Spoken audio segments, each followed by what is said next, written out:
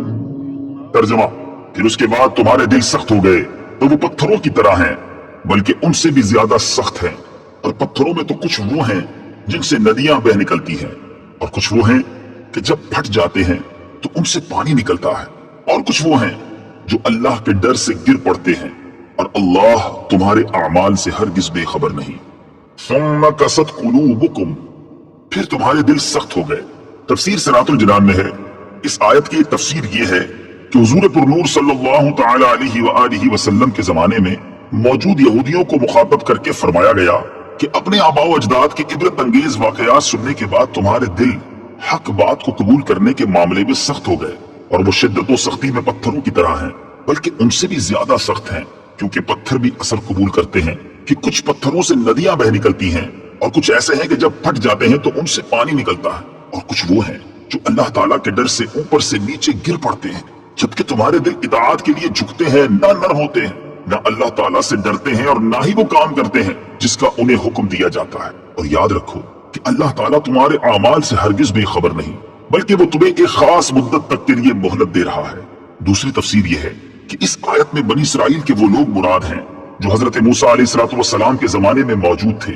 ان کے بارے میں فرمایا گیا کہ بڑی بڑی نشانیاں اور حضرت موسیٰ علیہ السلام کے معجزات دیکھ کر بھی انہوں نے عبرت حاصل نہ کی۔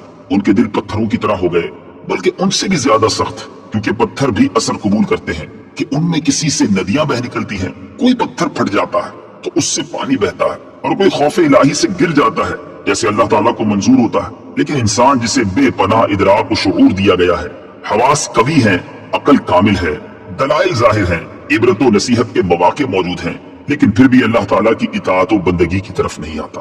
دل کی سختی کا انجام، اس سے معلوم ہوا کہ دل کی سختی بہت خطرناک ہے۔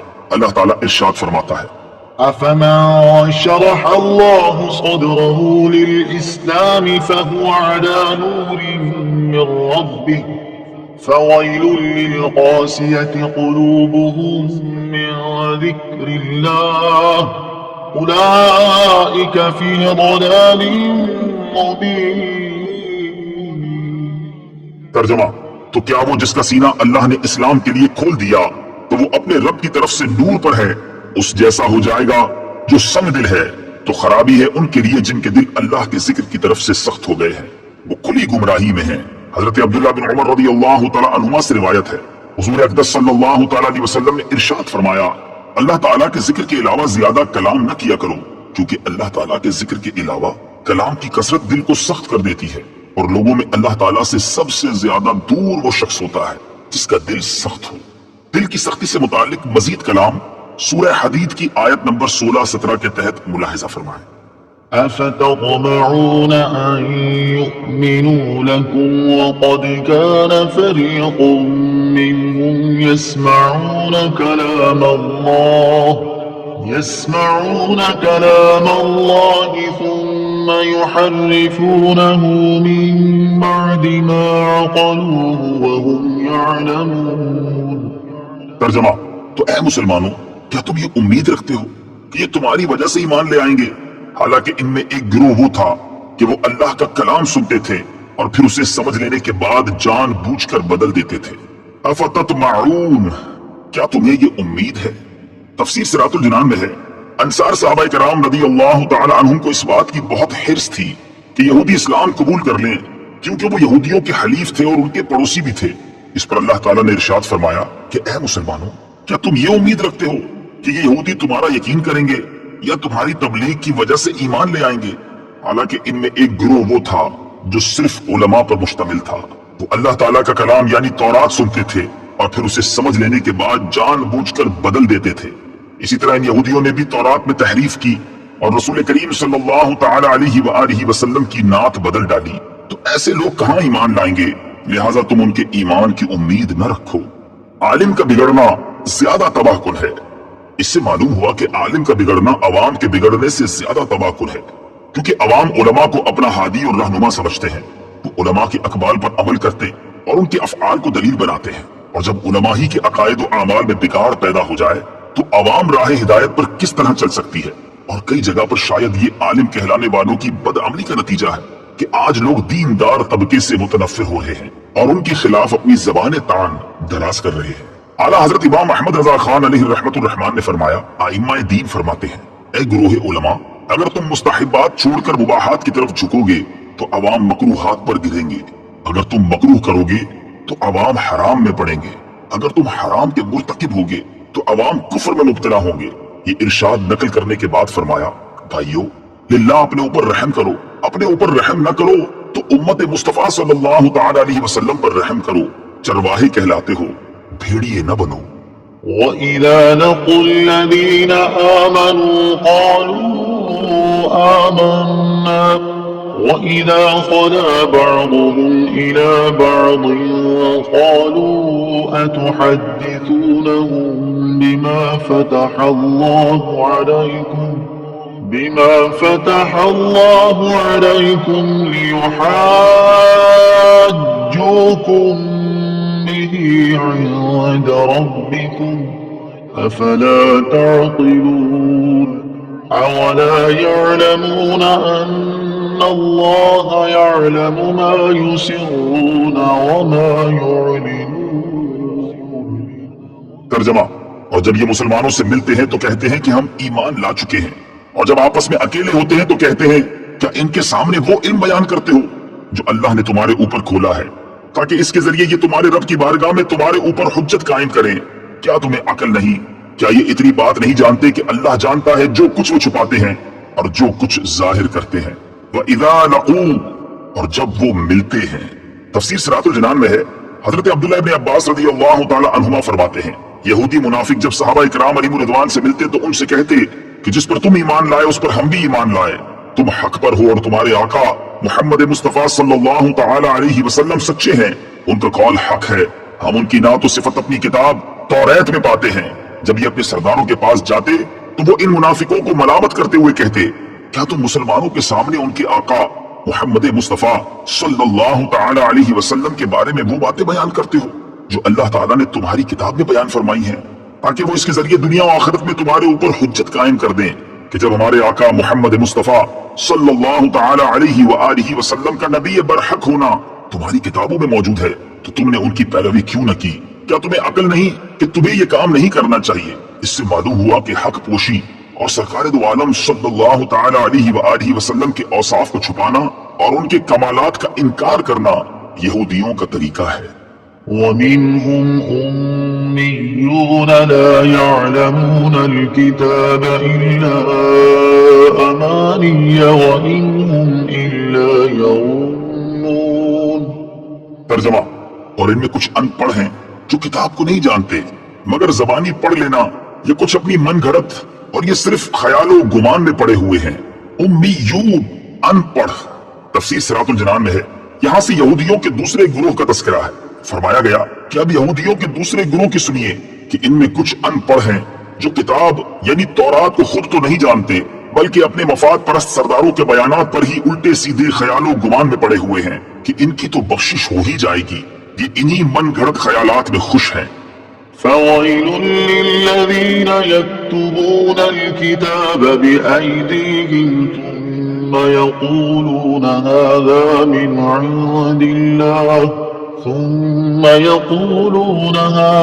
من عند الله ليشتروا به ثمنا قليلا فويل لهم مما كتبت أيديهم وويل لهم مما يكسبون.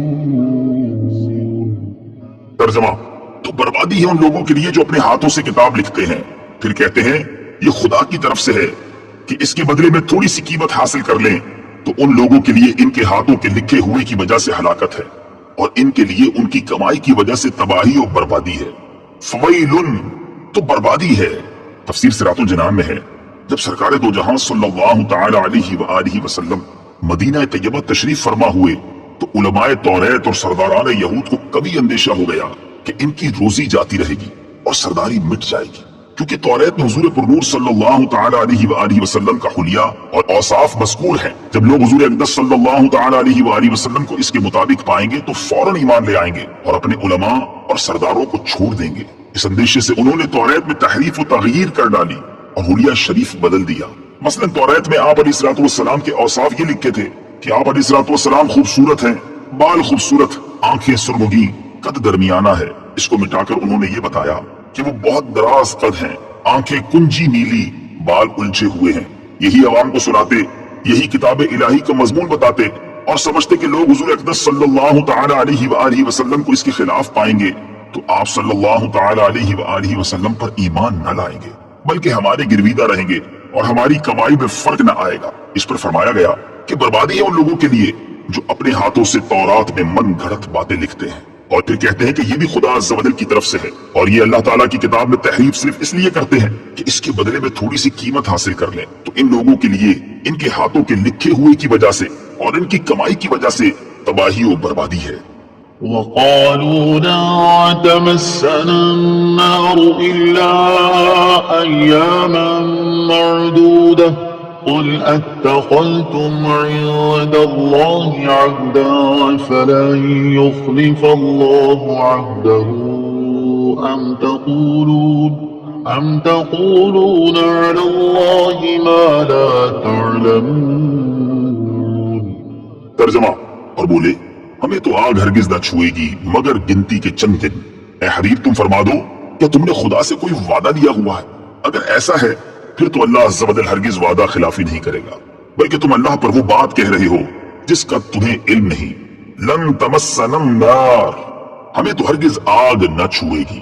تفسیر صراط الجنان میں ہے حضرت عبداللہ ابن عباس رضی اللہ تعالی عنہما سے مروی ہے کہ یہودی کہتے تھے کہ وہ دوزخ میں ہرگز داخل نہ ہوں گے مگر صرف اتنی مدت کے لیے جتنے عرصے ان کے آباء و اجداد نے بچڑے کو پوجا تھا. اس کے بعد وہ عذاب سے چھوٹ جائیں گے اور وہ مدت 40 دن ہے. بعض یہودیوں کے نزدیک 7 دن ہے. اس پر یہ آیت کریمہ نازل ہوئی. چنانچہ اس آیت اور اس کے بعد والی آیت میں فرمایا گیا کہ اے حبیب صلی اللہ تعالی علیہ وآلہ وسلم تم ان سے فرما دو کہ کیا تم نے اللہ تعالیٰ سے کوئی وعدہ لیا ہوا ہے کہ وہ تمہیں چند دن کے لیے ہی جہنم میں ڈالے گا؟ اگر ایسا کوئی عہد ہے پھر تو اللہ تعالیٰ ہرگز وعدہ خلافی نہیں کرے گا، لیکن ایسا کچھ ہے نہیں بلکہ حقیقت یہ ہے کہ تم اللہ تعالیٰ پر جھوٹ باندھ رہے ہو. اور اللہ تعالیٰ تم سے ایسا وعدہ کیوں کرے گا کہ تم جہنم میں زیادہ عرصے کے لیے نہیں رہو گے، حالانکہ اللہ تعالیٰ کا قانون یہ ہے کہ جس نے گناہ کا ارتکاب کیا اور اس کے گناہ نے اسے ہر طرح سے گھیر لیا یعنی وہ کفر میں جا پڑا تو وہ جہنم میں جائے گا اور ہمیشہ ہمیشہ وہاں رہے گا. بلى من كسب سيئة وأحاطت به خطيئته فأولئك أصحاب النار هم فيها خالدون. والذين آمنوا وعملوا الصالحات أولئك أصحاب الجنة هم فيها خالدون. ترجمہ: کیوں نہیں جس نے گناہ کمایا اور اس کی خطا نے اس کا گھیراؤ کر لیا تو وہی لوگ جہنمی ہیں، وہ ہمیشہ اس میں رہیں گے، اور جو ایمان لائے اور اچھے کام کیے وہ جنت والے ہیں، انہیں ہمیشہ اس میں رہنا. بلا من کسب سیئۃ وأحاطت به خطیئتہ، کیوں نہیں جس نے گناہ کمایا اور اس کی خطا نے اس کا گھیراؤ کر لیا. تفسیر صراط الجنان میں ہے اس آیت میں گناہ سے شرک و کفر مراد ہے اور احاطہ کرنے سے یہ مراد ہے کہ نجات کی تمام راہیں بند ہو جائیں اور کفر و شرک ہی پر اس کو موت آئے، کیونکہ مومن خواہ کیسا بھی گناہگار ہو گناہوں سے گھرا نہیں ہوتا، اس لیے کہ ایمان جو سب سے بڑی نیکی ہے وہ اس کے ساتھ ہے۔ وَإِذْ أَخَذْنَا مِيثَاقَ بَنِي إِسْرَائِيلَ لَا تَعْبُدُونَ إِلَّا اللَّهَ وَبِالْوَالِدَيْنِ إِحْسَانًا وَذِي الْقُرْبَى وَالْيَتَامَى وَالْمَسَاكِينِ وَقُولُوا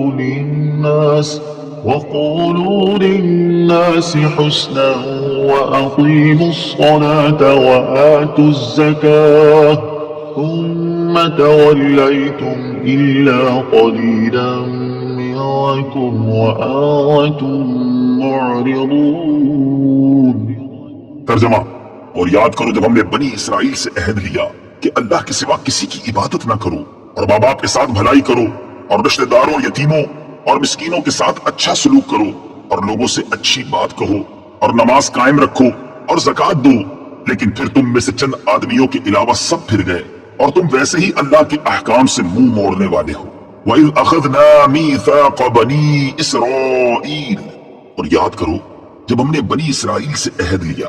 تفسیر صراط الجنان میں ہے، یعنی اے یہودیوں وہ وقت یاد کرو جب ہم نے بنی اسرائیل سے تورات میں یہ عہد لیا کہ تم اللہ تعالیٰ کے سوا کسی کی عبادت نہ کرو کیونکہ اس کے علاوہ اور کوئی عبادت کا مستحق نہیں، اور اپنے ماں باپ کے ساتھ بھلائی کرو اور رشتہ داروں، یتیموں اور مسکینوں کے ساتھ اچھا سلوک کرو اور لوگوں سے اچھی بات کہو اور نماز قائم رکھو اور زکوٰۃ دو، لیکن اسے قبول کرنے کے بعد ان میں سے چند آدمیوں کے علاوہ سب اس عہد سے پھر گئے اور تم بھی اپنے آباء و اجداد کی طرح اللہ تعالیٰ کے احکام سے منہ موڑنے والے ہو۔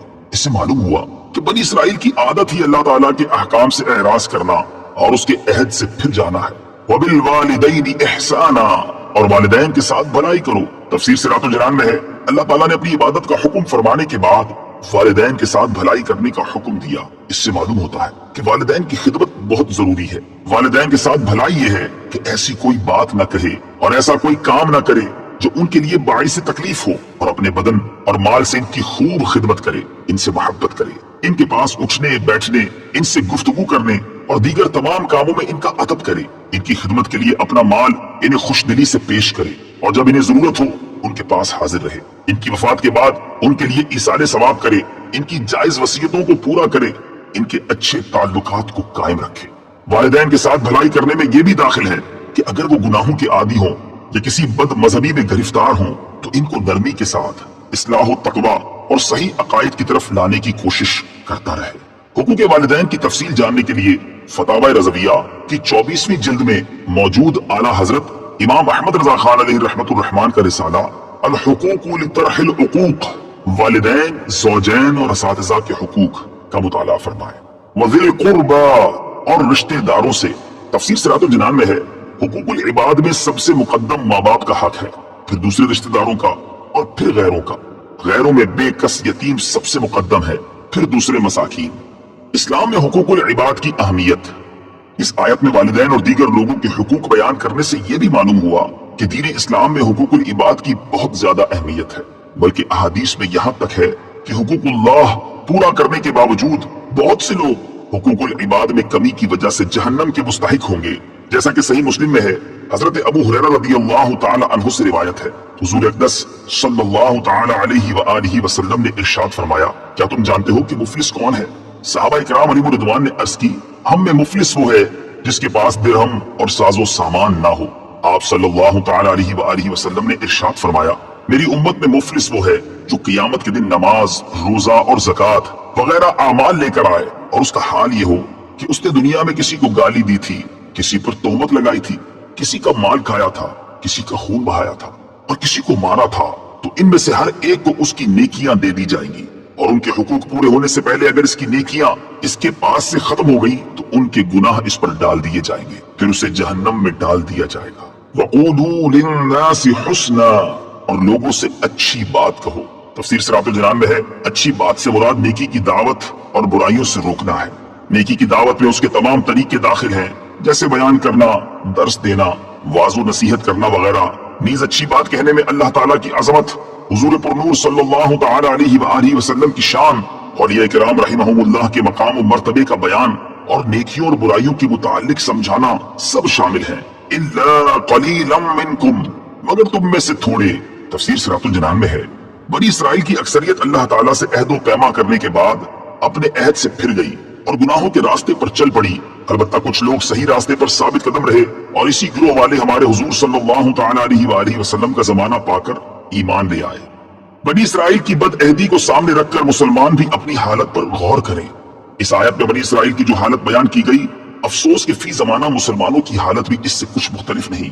کاش کہ ہم بھی غور کریں کہ مسلمان ہونے کی حیثیت سے کلمہ پڑھ کر ہم نے نماز، روزہ، زکوٰۃ، حج، اطاعت الہی، اطاعت رسول صلی اللہ تعالی علیہ وآلہ وسلم، حقوق اللہ اور حقوق العباد کی ادائیگی کی پابندی کا جو عہد اللہ تعالیٰ کے ساتھ کیا ہوا ہے، کیا ہم بھی اسے پورا کرتے ہیں یا نہیں؟ وَإِذْ أَخَذْنَا مِيثَاقَكُمْ لَا تَسْفِكُونَ دِمَاءَكُمْ وَلَا تُخْرِجُونَ أَنفُسَكُمْ مِنْ دِيَارِكُمْ ثُمَّ أَقْرَرْتُمْ وَأَنْتُمْ تَشْهَدُونَ۔ ترجمہ: اور یاد کرو جب ہم نے تم سے عہد لیا کہ آپس میں کسی کا خون نہ بہانا اور اپنے لوگوں کو اپنی بستیوں سے نہ نکالنا، پھر تم نے اقرار بھی کر لیا اور تم خود اس کے گواہ ہو۔ وَإِذْ أَخَذْنَا مِيثَاقَكُمْ، اور یاد کرو جب ہم نے تم سے عہد لیا، یعنی اے یہودیوں وہ وقت یاد کرو جب ہم نے تمہارے آباء و اجداد سے تورات میں یہ عہد لیا کہ تم آپس میں کسی کا خون نہ بہانا اور اپنے لوگوں کو اپنی بستیوں سے نہ نکالنا۔ پھر انہوں نے اس عہد کا اقرار کر لیا اور تم خود بھی اپنے آباء و اجداد کے اس اقرار کے گواہ ہو۔ ثم أنتم هؤلاء تقتلون أنفسكم وتخرجون فريقا منكم من ديارهم تظاهرون عليهم بالإثم والعدوان وإن يأتوكم أسارى تفادوهم وهو محرم عليكم إخراجهم أفتؤمنون ببعض الكتاب وتكفرون ببعض فما جزاء من يفعل ذلك منكم إلا خزي في الحياة الدنيا ويوم القيامة يردون إلى أشد العذاب وما الله بغافل عما تعملون أولئك الذين اشتروا الحياة الدنيا بالآخرة فلا يخفف عنهم العذاب ولا هم ينصرون۔ ترجمہ: پھر یہ تم ہی ہو جو اپنے لوگوں کو قتل بھی کرنے لگے اور اپنے میں سے ایک گروہ کو ان کے وطن سے بھی نکالنے لگے۔ تم ان کے خلاف گناہ اور زیادتی کے کاموں میں مدد بھی کرتے ہو، اور اگر وہی قیدی ہو کر تمہارے پاس آئے تو معاوضہ دے کر انہیں چھڑا لیتے ہو، حالانکہ تمہارے اوپر تو ان کا نکالنا ہی حرام ہے۔ تو کیا تم اللہ کے بعض احکامات کو مانتے ہو اور بعض سے انکار کرتے ہو؟ تو جو تم میں ایسا کرے اس کا بدلہ دنیاوی زندگی میں ذلت و رسوائی کے سوا اور کیا ہے، اور قیامت کے دن انہیں شدید ترین عذاب کی طرف لوٹایا جائے گا، اور اللہ تمہارے اعمال سے بے خبر نہیں۔ یہی وہ لوگ ہیں جنہوں نے آخرت کے بدلے دنیا کی زندگی خرید لی، تو ان سے نہ تو عذاب ہلکا کیا جائے گا اور نہ ہی ان کی مدد کی جائے گی۔ ثم انتم هؤلاء، پھر یہ جو تم ہو، تفسیر سورۃ الجنان میں ہے۔ اس آیت میں حضور پرنور صلی اللہ تعالی علیہ وسلم کے مقدس زمانے میں موجود یہودیوں کی عجیب و غریب طرز عمل کا بیان ہے۔ اس کا پس منظر یہ ہے کہ تورات میں بنی اسرائیل کو 3 حکم دیے گئے تھے۔ نمبر 1، ایک دوسرے کو قتل نہ کرنا۔ نمبر 2، ایک دوسرے کو جلا وطن نہ کرنا۔ نمبر 3، اگر وہ اپنی قوم کی کسی مرد یا عورت کو اس حال میں پائیں کہ اسے غلام یا لونڈی بنا لیا گیا ہے تو اسے خرید کر آزاد کر دیں۔ نسل در نسل یہ عہد چلتا رہا، یہاں تک کہ مدینہ منورہ کے گرد و نواح میں آباد یہودیوں کے 2 قبائل بنی قریظہ اور بنی نذیر میں منتقل ہوا۔ اس وقت مدینہ شریف میں مشرکوں کے 2 قبیلے اوس اور خزرج رہتے تھے۔ بنی قریظہ اوس قبیلے کے حلیف تھے اور بنی نذیر خزرج قبیلے کے حلیف تھے، اور ہر ایک قبیلے نے اپنے حلیف کے سامنے قسم اٹھا رکھی تھی کہ اگر ہم میں سے کسی پر کوئی حملہ آور ہوا تو دوسرا اس کی مدد کرے گا۔ جب اوس اور خزرج کے درمیان جنگ ہوئی تو بنی قریظہ اوس کی اور بنی نذیر خزرج کی مدد کے لیے آتے تھے اور اپنے حلیف کے ساتھ ہو کر آپس میں ایک دوسرے پر تلوار چلاتے، اور بنی قریظہ بنی نذیر کو